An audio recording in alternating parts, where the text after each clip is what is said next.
আসসালামু আলাইকুম ফ্রেন্ডস। আজকে আবার একটা নতুন রেসিপি নিয়ে হাজির হয়েছি, সেটা হলো সুজির উত্তাপাম।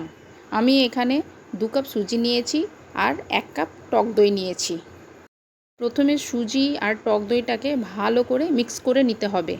এরপর তাতে একটু একটু করে জল দিয়ে ভালো করে মিক্স করে নিতে হবে।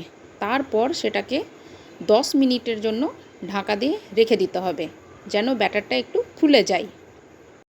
দেখুন আমার ব্যাটারটা কি সুন্দর ফুলে গেছে। আবার এটাতে একটু একটু করে জল দিয়ে মিক্স করে নিব, হালকা হালকা করে মিক্স করে নিব জলটাকে। এরপর এটাতে স্বাদ অনুযায়ী লবণ দিয়ে মিক্স করে দেব। এরপর এটাতে কুচনো পেঁয়াজ, কুচনো টমেটো দিয়ে ভালো করে মিক্স করে নেব।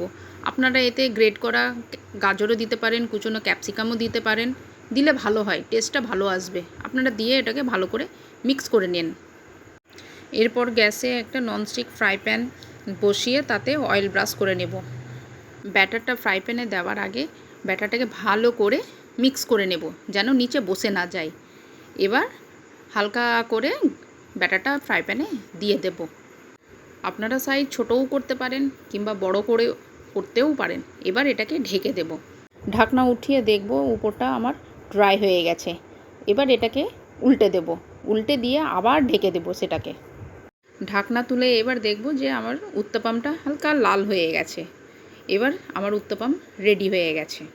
আপনারাও বাড়িতে একবার ট্রাই করে দেখুন কেমন লাগে খেতে। লাইক করে কমেন্ট করে জানাবেন কিন্তু কেমন হয়েছে। এই যে দেখুন আমি আরেকটা বানিয়ে নিচ্ছি উত্তাপাম। আপনারাও বাড়িতে একবার ট্রাই করে দেখুন না কীরকম হয় খেতে। খেতে কিন্তু খুব টেস্টি। আপনারা কিন্তু এটা বাচ্চাদেরকে সকালে স্কুলে টিফিনে দিবার জন্যও করতে পারেন, কিংবা কেউ যদি অফিসে যান তার জন্যও করে নিয়ে যেতে পারেন। ঝটপট তাড়াতাড়ি হয়ে যায় রান্নাটা। আপনারা করে দেখুন, ট্রাই করে দেখুন, জানাবেন কিন্তু কীরকম হয়েছে খেতে। আশা করি নিশ্চয়ই ভালো লাগবে। পুরো ভিডিওটি দেখার জন্য আপনাদেরকে অসংখ্য ধন্যবাদ। দেখুন আমার উত্তাপাম রেডি।